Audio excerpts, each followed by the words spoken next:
Je suis désolé, ma chérie, dit doucement Nolan et Lison, s'accroupissant pour se mettre au niveau des yeux de sa fille, tandis que la musique entraînante tourbillonnait autour d'eux. Le smoking de papa a loué et il n'est pas livré avec le rythme, a-t-il gloussa. Ses boucles en désordre rebondissant alors qu'elle tirait sur sa main. Mais tu as promis qu'on danserait au gala père-fille. Nolan se releva, laissant échapper un soupir mi-épuisé, mi-amusé. D'accord. Ma puce. Mais ne dis rien à personne si je t'écrase les pieds par accident. La salle de bal du centre communautaire avait été apprêtée pour paraître plus chic qu'elle ne l'était en réalité, l'Irlande lumineuse blanche, flûte à champagne en plastique et nappe de location. Mais pour Hattie, c'était un conte de fées.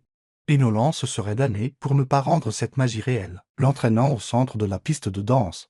Il la fit tourner dans un cercle maladroit qui la fit éclater en cris de joie. Il était douloureusement conscient de ses chaussures éraflées, de son costume de prêt-à-porter et de la façon dont les autres pères semblaient plus élégants, plus soignés. Mais Hattie s'en fichait. Elle le regardait comme s'il avait décroché la lune pour elle. De l'autre côté de la pièce, appuyée au bord du bar, Kira Von les observait avec une immobilité qu'elle s'autorisait rarement. Sa robe en soie noire épousait ses courbes, ses talons étaient des loups-boutins. Et sa pochette coûtait plus cher que la voiture que Nolan avait garée à l'extérieur. Mais rien de tout cela n'avait d'importance comparé à la façon dont ses yeux restaient fixés sur le du haut au centre de la pièce. Elle ne les connaissait pas et ne les avait jamais vus auparavant. Mais quelque chose dans la façon dont ce bras s'enroulait protecteur autour de cette petite fille, la façon dont il tournoyait comme s'il dansait dans un palais au lieu d'un gymnase, a touché une corde sensible au plus profond de sa poitrine. Mademoiselle Von, demanda l'organisatrice de l'événement en s'approchant d'elle. Je voulais juste savoir si vous souhaitiez dire quelques mots avant la vente aux enchères caritatives. Kira cligna des yeux, détournant son regard.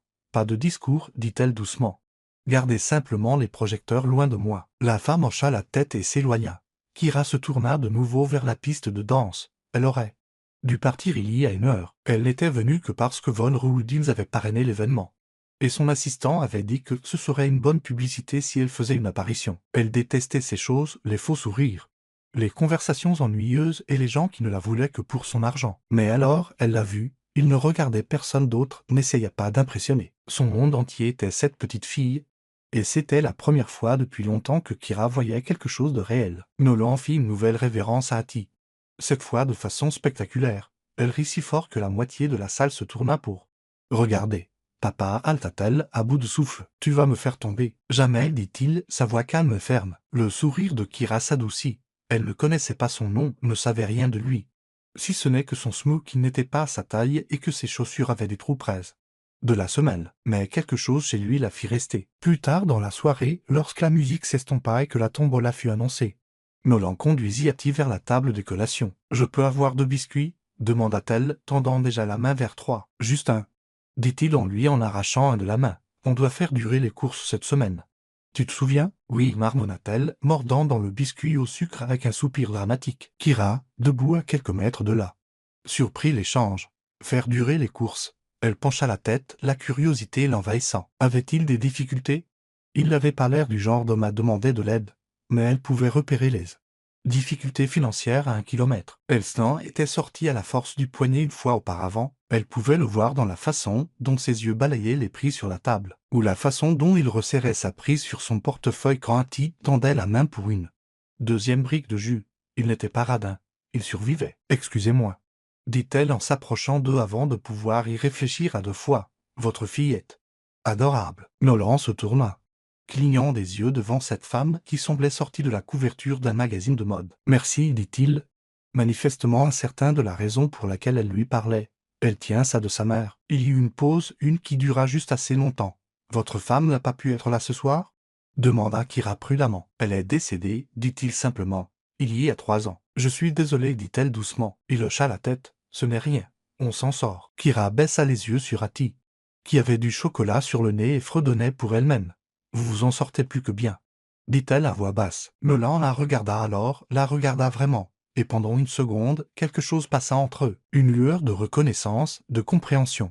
Comme si 2 personnes de mondes complètement différents avaient trouvé quelque chose en commun. « Vous êtes ici avec quelqu'un ?» demanda-t-il, se surprenant lui-même. Kira sourit.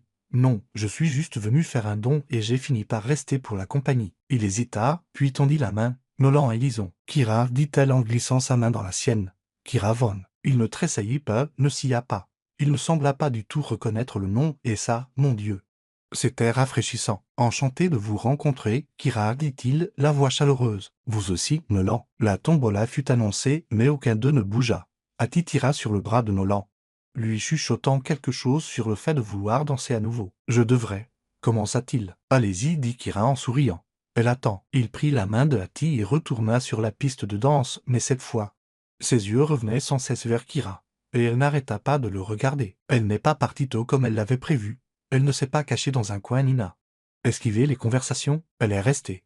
Parce que quelque chose dans la façon dont ce père en difficulté dansait avec sa fille faisait battre son cœur différemment. Et Kira Von, PDG millionnaire qui avait bâti des empires et tourné le dos à l'amour plus de fois qu'elle ne pouvait le compter, n'était pas encore prête à l'admettre. Mais elle était en train de tomber amoureuse. Le mercredi matin, les néons au-dessus du bureau de Nolan clignotaient comme pour se moquer de lui. Il se frotta la nuque, fixant la feuille de calcul qui refusait de s'équilibrer. Les chiffres se brouillaient. Le loyer était dû la semaine prochaine. La voiture avait besoin d'un nouvel alternateur. Et l'argent pour la sortie scolaire de Hattie était toujours dans une enveloppe sur le comptoir. Une enveloppe qui restait obstinément à moitié pleine. Il ne leva pas les yeux lorsque son collègue, Joël, déposa un dossier sur son bureau. Devis client. Marmonna Joël. Et il y a une femme dans le rôle qui te demande. Nolan leva la tête. Quelle femme? Joël haussa les épaules. Elle n'a pas donné de nom. Manteau chic. Talons. Certain pas du service de facturation. Nolan se leva lentement, confus. Il n'avait pas de réunion de prévu. N'avait postulé à rien récemment. La dernière fois qu'une femme était apparue subitement dans sa vie, c'était parce qu'il s'était trompé dans l'horaire du covoiturage. Quand il entra dans le rôle, sa confusion s'intensifia. Kira se tenait près de l'accueil, feuilletant un magazine qu'elle ne lisait manifestement pas. Son manteau était jeté sur son bras, et ses cheveux étaient tirés en un chignon élégant qui la rendait encore plus soignée que samedi soir. Elle semblait complètement déplacée au milieu du linoléum fissuré et des distributeurs automatiques, qui n'acceptaient que les pièces de 25 cents. Il s'approcha prudemment. Kira, elle leva les yeux. Tout son visage s'illumina comme s'il avait dit quelque chose de mieux que son nom. « Salut », dit-elle. « J'espère que ce n'est pas bizarre. J'ai demandé à votre fille ce que vous faisiez dans la vie quand nous étions sur le parking. Elle a dit que vous réparez des bâtiments. Oui, je gère la maintenance et les installations pour ce complexe de bureaux. » Il cligna des yeux. « Attendez, vous avez parlé à Hattie? Je l'ai vue dehors avec son institutrice quand je suis passé à son école. Je ne voulais pas interrompre la classe, alors j'ai juste dit bonjour. » Il la fixa. « Pourquoi êtes-vous allé à son école ?» Kira hésita, scrutant son visage. « Parce que je n'arrêtais pas de penser à vous après samedi. Ou elle, je voulais voir si vous étiez réel ou juste un moment. » Nolan croisa les bras, les yeux plissés. « Alors vous m'avez traqué. J'ai posé une question à une enfant de 7 ans. » Répondit-elle en haussant un sourcil. « Je ne suis pas une harceleuse. Nolan, je suis curieuse, et apparemment pas très douée pour attendre. » Il laissa échapper un lent soupir, partagé entre la flatterie et le sentiment d'être dépassé. « Vous n'avez pas l'air de quelqu'un qui fait des visites imprévues. »« Ce n'est pas mon cas, dit-elle. Jamais. Je planifie tout, les réunions du conseil, les vacances, même l'heure de mon déjeuner.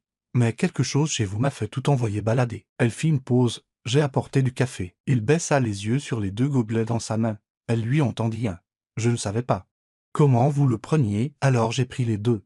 L'un est noir, l'autre est sucré. » Il hésita, puis prit le café noir. « Merci. Je veux apprendre à vous connaître, dit-elle simplement, si ça vous va. » Il l'étudia. Chaque instinct lui disait que c'était trop étrange pour être réel. Les gens n'entraient pas simplement dans sa vie en offrant du café et de la curiosité. Pas les gens comme elle. « Je travaille tard la plupart des soirs, dit-il. Hattie est toujours avec moi. Sauf si elle est chez ma voisine ou à l'école. Alors je suppose que je devrais m'adapter à votre emploi du temps. » Nolan cligna des yeux. « Vous êtes toujours aussi direct. »« J'ai passé ma vie à laisser les hommes faire le premier pas. » Répondit-elle. « Ça ne m'a pas mené bien loin. Alors oui, je suis direct. » Il but une gorgée de café. Il était plus fort qu'il n'aimait et un peu trop chaud. Mais cela le ramena sur terre. « Je n'ai pas de temps à perdre avec des jeux, prévint-il. « Moi non plus, dit-elle. C'est pourquoi je suis honnête. Vous me plaisez. Je ne sais pas encore ce que c'est.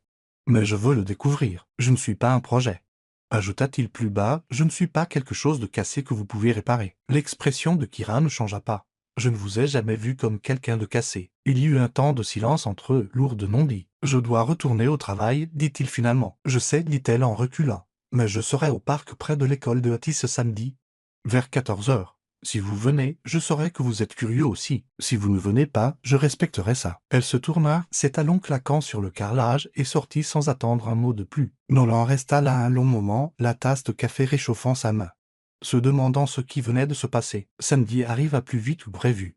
Hattie rebondissait à côté de lui sur le banc du parc, balançant ses jambes et serrant une gourde de jus. C'est la dame avec les chaussures qui brille. Nolan suivit son regard.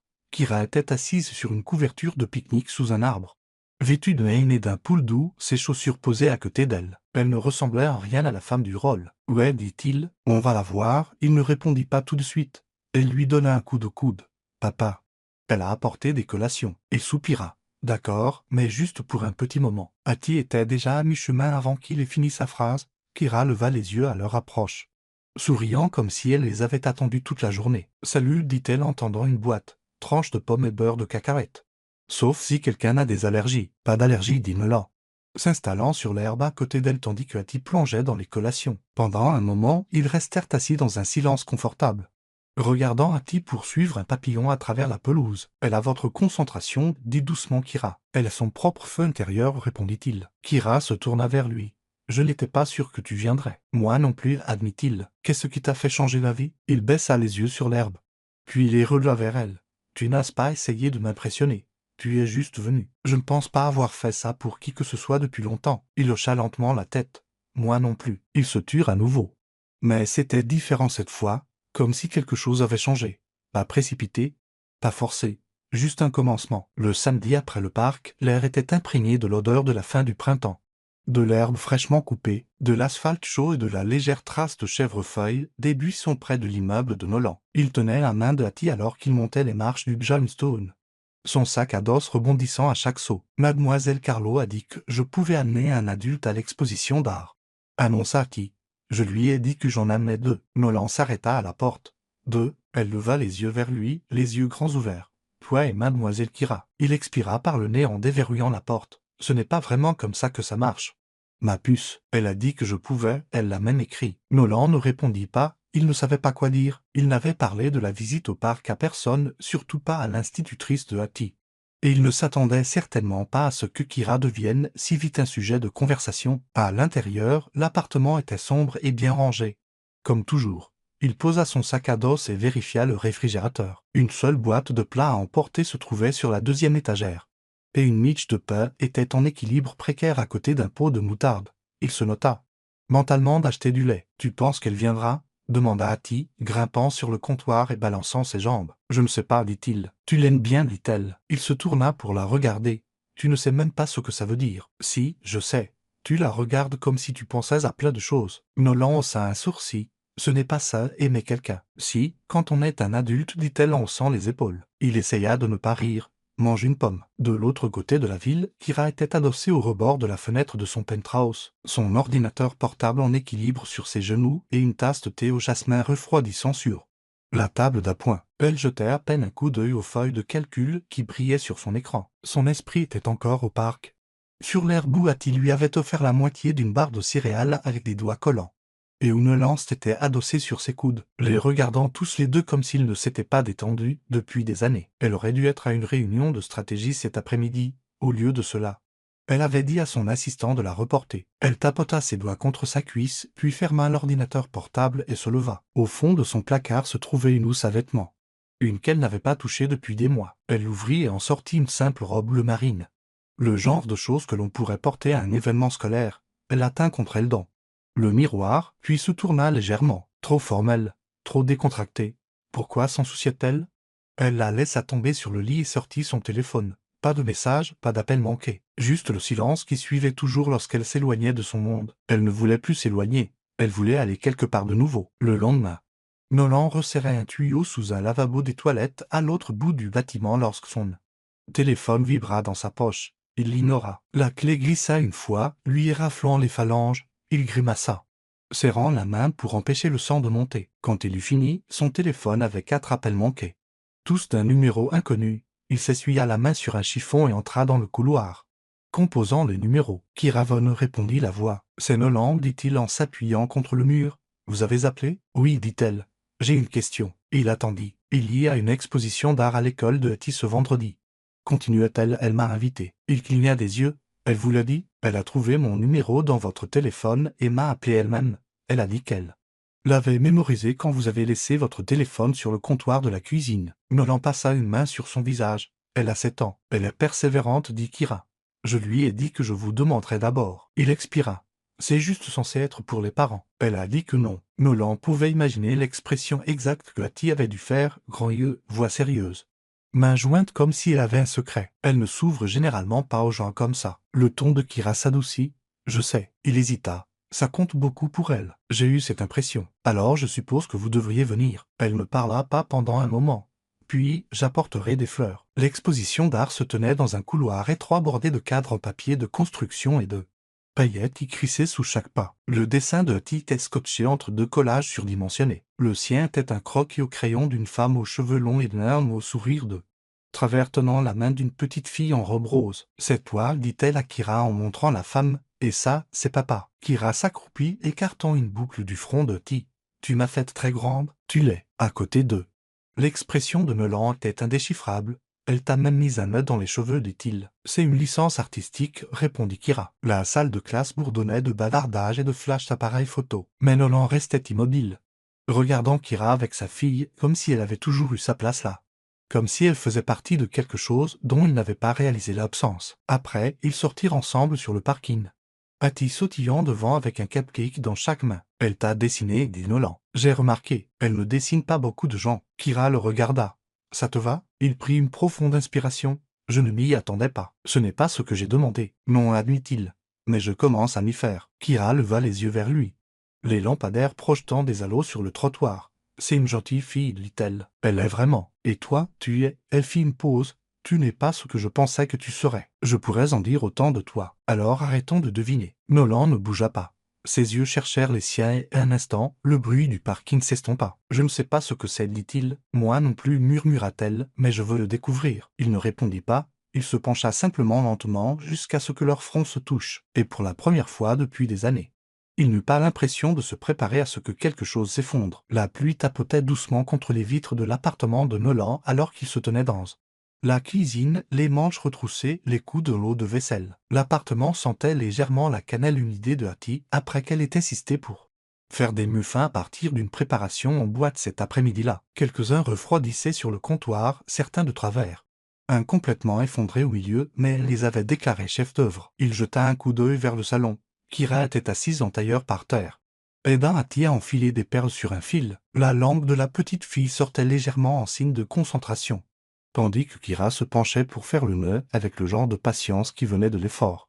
Pas de l'instinct. Nolan s'essuya les mains et s'appuya contre l'embrasure de la porte. « Tu t'améliores à ce jeu, dit-il. » Kira leva les yeux. « J'ai eu une excellente professeure, répondit-elle en désignant Hattie. Hattie brandit le collier terminé, fière. « Celui-ci est pour toi, dit-elle en le laissant tomber sur les genoux de Kira. Il y a une fleur, un cœur et une étoile, pour la gentillesse, l'amour et le courage. » Les yeux de Kira s'adoucirent. « Je n'ai jamais un collier comme celui-ci. » Elle le passa par-dessus sa tête, le laissant reposer contre sa blouse en soie sans la moindre trace d'ironie. « Elle ne donne ça qu'aux gens qu'elle aime vraiment, dit Nolan. » Hattie rayonna. Plus tard, après que Hattie se soit endormie recroquevillée sur son lit avec des paillettes encore collées sur les doigts, Nolan raccompagna Kira dans le couloir. Il avait cessé de pleuvoir, mais l'odeur du bitume mouillé persistait à travers la fenêtre ouverte de la cage d'escalier. Elle s'arrêta avant de descendre. « Elle est extraordinaire. »« Elle l'est, dit-il doucement. » Kira se tourna pour lui faire face. « Tu sais, j'ai passé des années entouré de gens qui prétendent se soucier de tout, les affaires, le statut, l'image. » Elle hésita. « Toi, tu ne fais pas semblant. Avec toi, tout est réel. Je n'ai pas l'énergie pour autre chose. C'est exactement pour ça que je reviens sans cesse. » Il passa ses pouces dans les poches de son pantalon. « Avant, je pensais que le mieux que je pouvais faire, c'était de maintenir une certaine stabilité, de garder Hattie nourrie en sécurité. Je ne pensais pas que quelque chose au-delà de ça m'était destiné. Et maintenant, je commence à croire que je n'ai peut-être pas à tout faire tout seul. » Kira se rapprocha. « Tu n'as pas à le faire. » Il attrapa sa main, effleurant ses doigts. « Je ne sais pas comment appeler tout ça. Mais quand tu es là, j'ai l'impression que la vie ne m'arrive plus seulement. J'ai l'impression d'y participer à nouveau. » Kira sourit.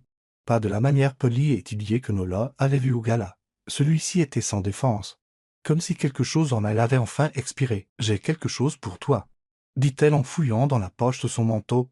Elle en sortit un morceau de papier plié, lui tendit. Il l'ouvrit. C'était un croquis, brut mais sincère, une version en bâton de lui. De Hattie et d'elle, se tenant la main sous un soleil éclatant et une maison au toit de travers. Je l'ai trouvé scotché sur le côté de ma mallette, dit-elle. Elle a dû le glisser quand je ne regardais pas. Nolan l'étudia. Elle dessine beaucoup plus ces derniers temps.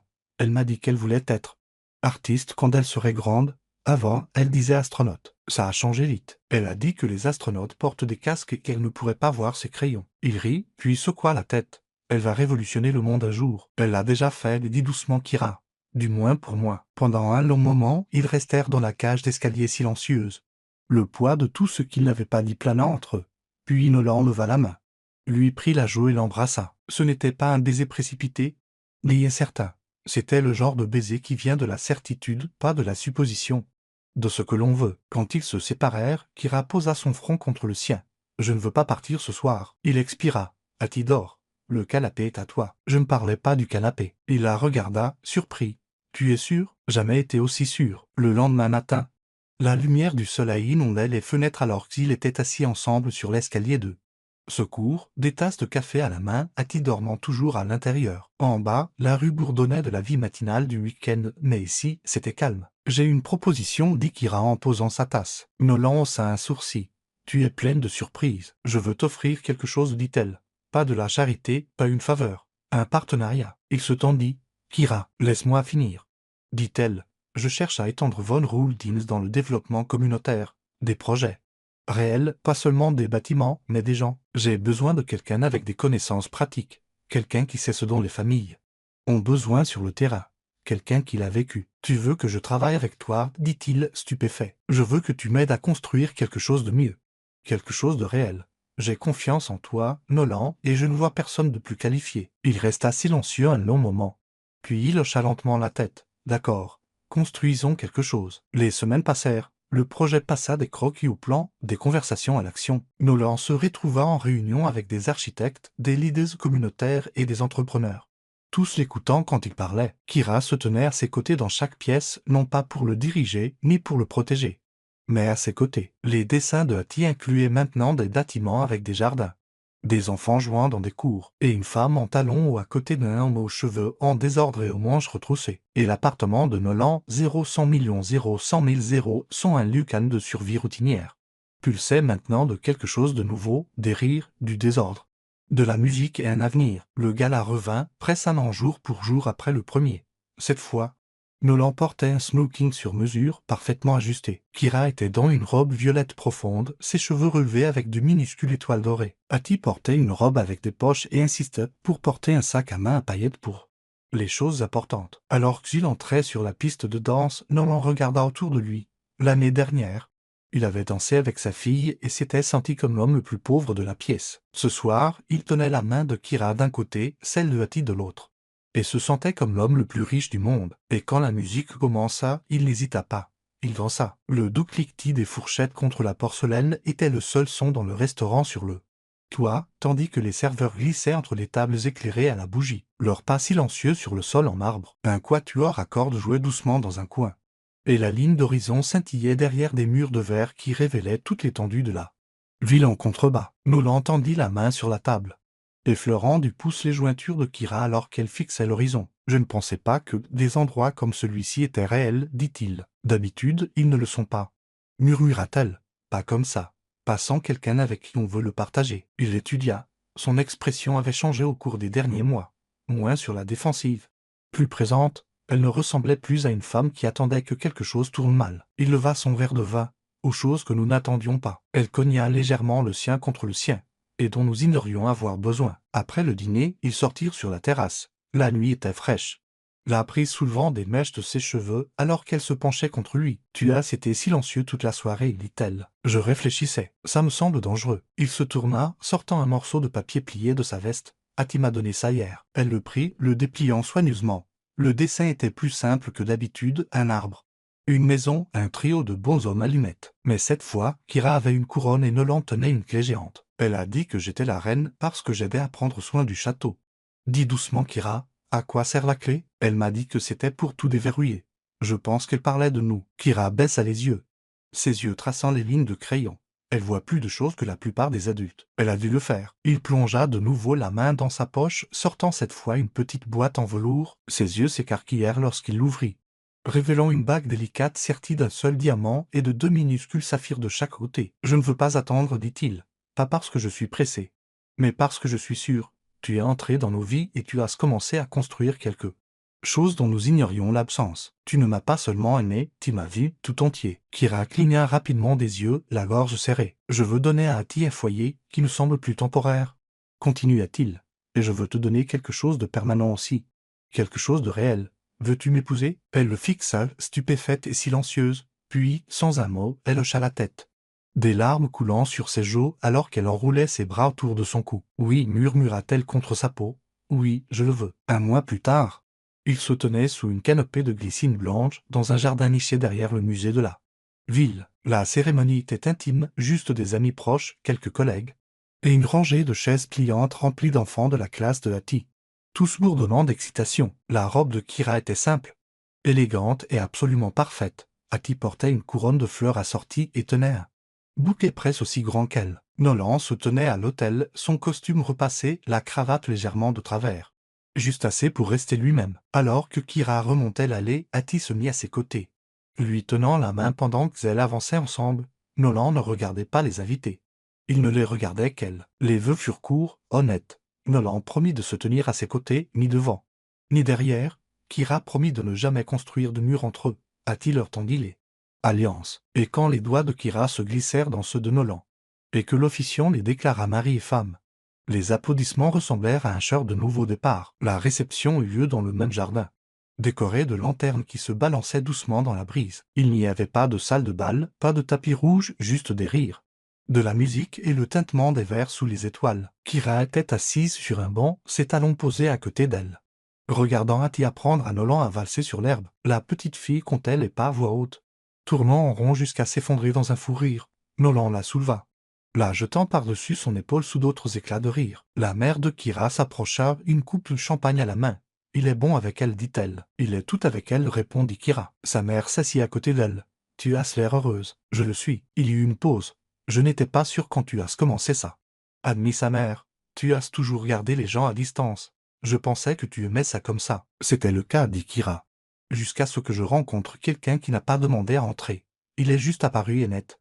Jamais parti. » Sa mère sourit. « C'est comme ça que font les meilleurs. » Plus tard dans la nuit, après que les invités soient partis et que les lanternes se soient éteintes, Nolan porta Ati à l'étage dans sa chambre du Bjornstone. Elle était déjà à moitié endormie, sa couronne penchée de côté, ses mains collantes de glaçage à gâteau. Il l'aborda, écartant une boucle de sa joue, puis se tourna pour trouver Kira debout dans l'embrasure de la porte, pieds nus, sa robe traînant derrière elle sur le parquet. « Elle a insisté pour garder la couronne, dit-il. Elle l'a mérité. » Ils entrèrent dans leur chambre, la porte se refermant derrière eux.